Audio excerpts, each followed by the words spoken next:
तुमने क्यों मारा सन्नी को? अगर उसे कुछ हो जाता तो? तुमको लेकर मैं क्या करूँगी? कोई गहना गड़वाऊँगी क्या? मत भूलो कि तुम दोनों बहन के बीच में यह भाई है, वरना तुम दोनों की कोई पूछ नहीं होती। माँ सनी के रोने की आवाज़ सुनकर दौड़ कर आई थी और मिनी व विनी को परे ढकेलकर सन्नी को चुप कराने लगी थी। सन्नी भी कम नहीं था। जब तक माँ नहीं आई और उन्होंने दोनों बेटियों की पीठ पर कस कस कर एक एक ढोल नहीं जमा दिया, तब तक वह बुक्का फाड़कर रोता ही रहा। उसे भी बहनों को मार खिलाए बगैर चैन नहीं पड़ता था। विनी ने तो सनी को छुआ भी नहीं था, फिर भी माँ ने उसे भी कूटा था। स्वभाव से शांत विनी ने कुछ नहीं कहा, पर मिनी को आज बहुत बुरा लगा था। दरअसल आरती जी और सुधीर जी के 3 बच्चे थे। सबसे बड़ी विनोदिनी, जिसे प्यार से सब विनी कहते थे, उसके बाद सुनील और सबसे छोटी मिनी यानी मीनाक्षी। तीनों बच्चों के बीच उम्र का उतना फासला नहीं था जितना कि उनके साथ भेदभाव किया जाता था। बड़ी बेटी चूंकि घर की पहली संतान थी, इसलिए उसकी पूछ होना स्वाभाविक थी और घर में उसकी एक अलग जगह भी थी, पर उसे भी बेटे सनी से ज़्यादा इम्पोर्टेंस नहीं मिलती थी। उससे छोटा था सनी यानी सुनील, जो बेटा होने के नाते बहुत ही स्पेशल था, और सबसे छोटी एम यानी मिनी यानी मीनाक्षी। बड़ा प्यारा नाम था, पर उसका भाई उसे मिनी या मीनाक्षी ना कहकर मैड मिनी यानी पागल मिनी कहा करता था। तय था कि छोटा भाई सनी उसे अपनी अच्छी बहन नहीं मानता था। वह विनी की बात मानता और मिनी से हरदम लड़ता रहता था। अब तो उसकी माँ आरती भी मिनी से कुछ खींची खींची रहने लगी थी, क्योंकि जैसे जैसे मिनी बड़ी हो रही थी, वह हर बात पर जिरह करने लगी थी। मासूम मिनी का मन छोटी छोटी बातों पर भाई बहन के बीच होते हुए भेदभाव को अब अच्छी तरह महसूस करने लगा था। उसे बहुत दुख होता था जब माँ और दादी उसके साथ बेटी होने की वजह से भेदभाव किया करते थे। कई बार उसने अपनी दादी के मुंह से भी सुना था कि परिवार तो विनी और सनी के बाद ही पूरा हो गया था। एक बेटा और बेटी, मिनी के लिए अलग से जगह बनानी पड़ेगी। जिसे सुनकर ऐसे ही किसी दिन सनी ने उसे छेड़ते हुए कह दिया था कि इसका मतलब है कि ये मिनी एक्स्ट्रा है, और वह हंसने लगा। उस वक्त मिनी को सनी की बात पर उतना गुस्सा नहीं आया था जितना कि वह इस बात से आहत हुई थी कि सुनकर माँ ने भी कुछ नहीं कहा था। सिर्फ पापा अखबार से सिर उठाकर इतना ही बोले थे, सारे बच्चे भगवान की तरफ से हमें उपहार की तरह मिले हैं। उनकी इस गंभीर बात पर भी सनी चुप नहीं रह पाया। फिर से मिनी को चिढ़ाते हुए बोला, इसका मतलब मिनी फ्री गिफ्ट है, मुफ्त में, क्योंकि ऑलरेडी दीदी तो है ही इस घर की बेटी। मिनी ने गौर किया। उस वक्त सब हंस रहे थे। हाँ, पापा जरूर उठकर नहाने चले गए थे।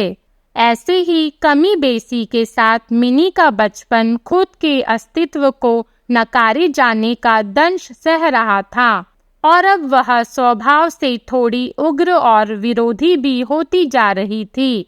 वैसे भी बच्चों को जब माता पिता से प्यार कम मिलने लगता है तो वो या तो दब्बू हो जाते हैं या उदंड, और अगर उन्हें कहीं से माता पिता का व्यवहार या उनकी सोच गलत लगती है, तब तो वह उदंड होने के साथ साथ उनका विरोध भी करने लग जाते हैं। ऐसा ही कुछ हो रहा था अपनी उपेक्षा का दर्द सहने वाली मिनी के साथ। दरअसल बड़ी बहन विनी, फिर भाई सनी और उसके बाद सबसे छोटी मिनी तक आते आते माँ के प्यार का सोता सूख सा जाता था। और सदा शांत रहने वाले पापा उनके स्कूल की फीस और तीज त्योहार पर कपड़े दिलवाने और दुर्गा पूजा में प्रतिवर्ष दादी के घर ले जाने के अलावा और किसी काम या जिम्मेदारी में खुद को थोड़ा अलग ही रखते थे। गृहस्थी के सारे निर्णय लगभग उसकी माँ आरती ही लेती थी। वैसे सुधीर जी कोई भेदभाव तो नहीं करते थे, पर जब उनकी पत्नी भेदभाव करती तब विरोध भी तो नहीं करते थे। इसलिए मिनी के लिए पिता की भूमिका लगभग गौण सी ही थी। शायद सुधीर जी को इस बात का जरा भी अंदेशा नहीं था कि उनके बच्चों को समभाव से नहीं देखा जाता। आखिर एक माँ पर वह भला शक भी कैसे कर सकते थे। आरती ही संभालती थी बच्चों को, और एक माँ अगर अपनी परवरिश के पूर्वाग्रहों से ग्रसित होकर अपनी ही संतान में लैंगिक भेदभाव रखने लगे, ऐसा कोई सोच भी कैसे सकता था भला।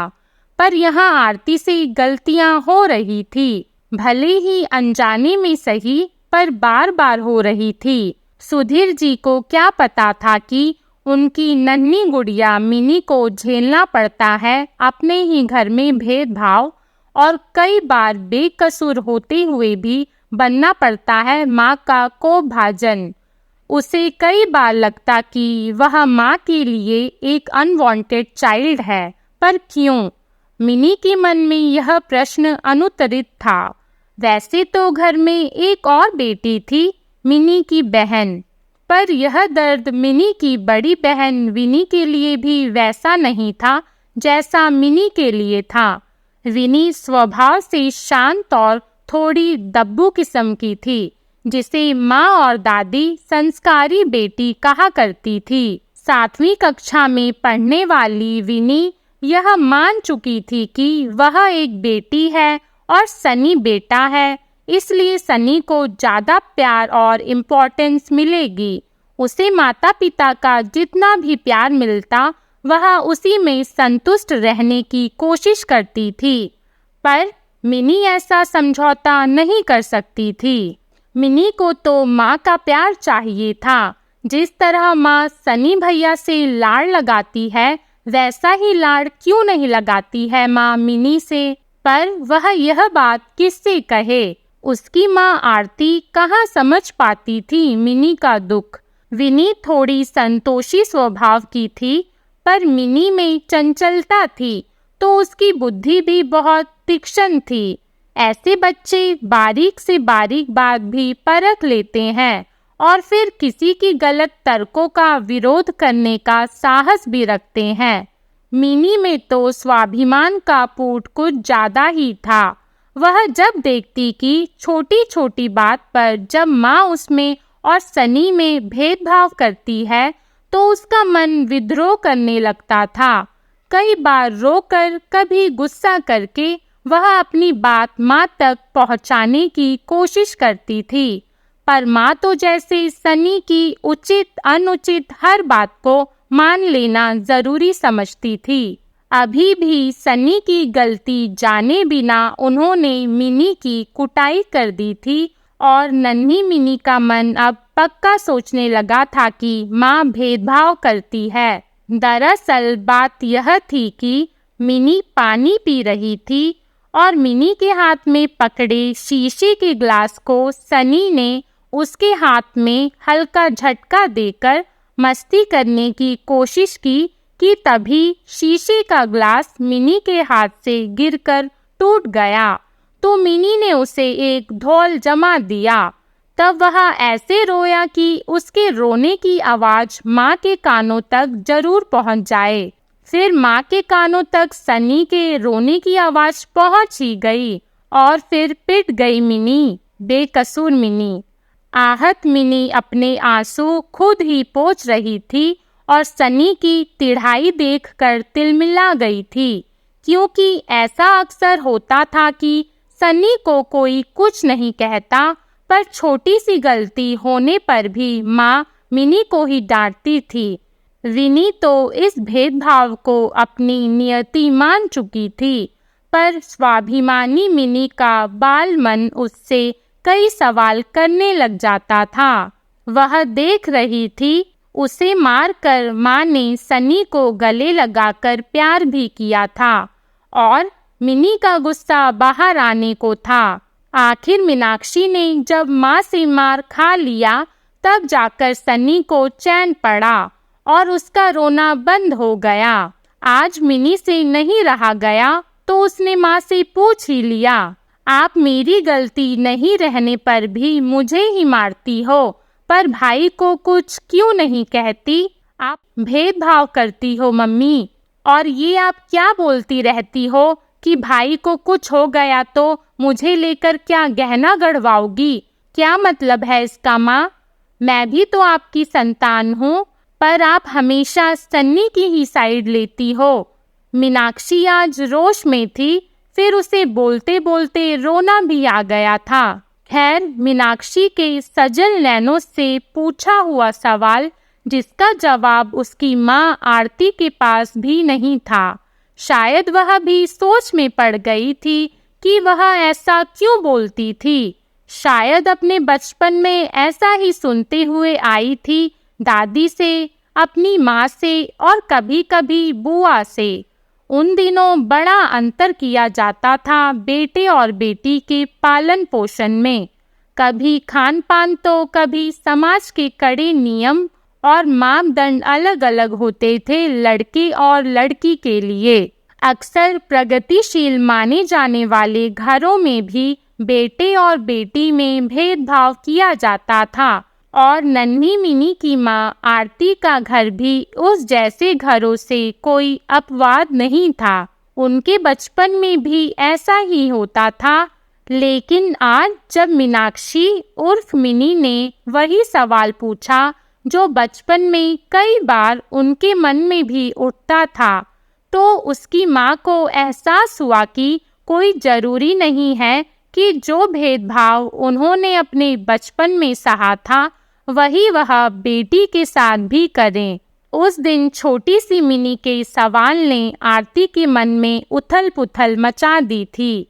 7वीं में रही होगी आरती, लगभग 12 साल की, जब उसे घर में कई लोगों से एक साथ डांट पड़ी थी, और उस दिन उसे एहसास हुआ था कि कुछ खेल सिर्फ लड़के खेल सकते हैं और फुटबॉल भी उसी में आता था। हुआ ये था कि आरती के घर के सामने एक खेल का बड़ा मैदान था, जहां स्कूल से आकर सब खेलते थे।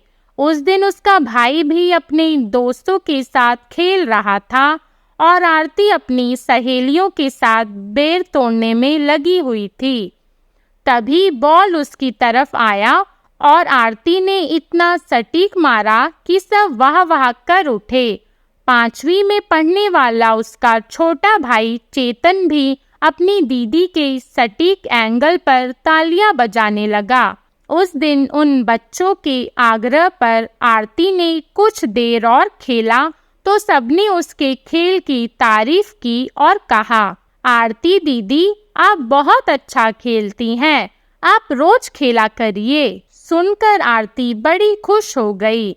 उस दिन जब घर आई तब शायद उसका बॉल जितनी दूर नहीं गया होगा, उससे ज्यादा दूर तक उसके लड़कों के साथ फुटबॉल खेलने की बात पहुंच गई थी।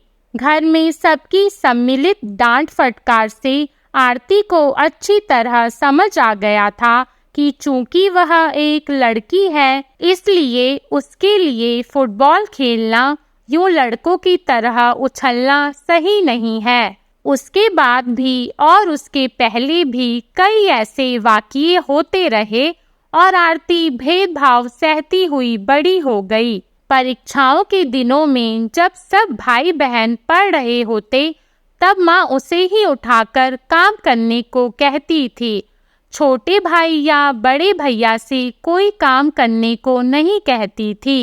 उल्टा कहती, बेटों को तो पढ़ लिख कर आगे नौकरी करनी है, पैसे कमाना है। बेटियों को तो ब्याह कर दूसरे घर जाना होता है, उन्हें घर का सारा काम आना चाहिए और थोड़ा संयमी भी होना चाहिए। कई बार दूध का पूरा भरा और अर्ध भरा ग्लास जब माँ लेकर आती तो आरती स्वतः ही अर्ध भरा ग्लास आगे बढ़कर ले लेती। उसका बाल मन इन भेदभावों को आत्मसात कर चुका था, पर उसे पता नहीं था कि उन भेदभाव को जिसने सने भी अपने अंदर समाहित कर लिया है, उसकी वजह से उसके बच्चे भी वही भेदभाव झेल रहे थे। तभी तो आज मिनी ने भी वही सवाल पूछ लिया था जो वह खुद अपनी माँ से कभी नहीं पूछ पाई थी। कहना ना होगा कि उस दिन से मिनी की माँ यानी आरती ने अपने बेटे और बेटी में भेदभाव करना बंद कर दिया। मिनी को अपनी माँ का बराबर प्यार मिलता और भाई की तरफ से सम्मान, तो उसका बचपन भी अन्य बच्चों की तरह खिलने लगा और मिनी के हंसते बचपन में आरती अपनी छवि देख रही थी। आपको हमारी कहानी कैसी लगी कमेंट करके ज़रूर बताइएगा और हमारी वीडियो को लाइक और ऐसी अन्य कहानियों के लिए हमारे चैनल घर घर की कहानी को सब्सक्राइब कीजिएगा। धन्यवाद।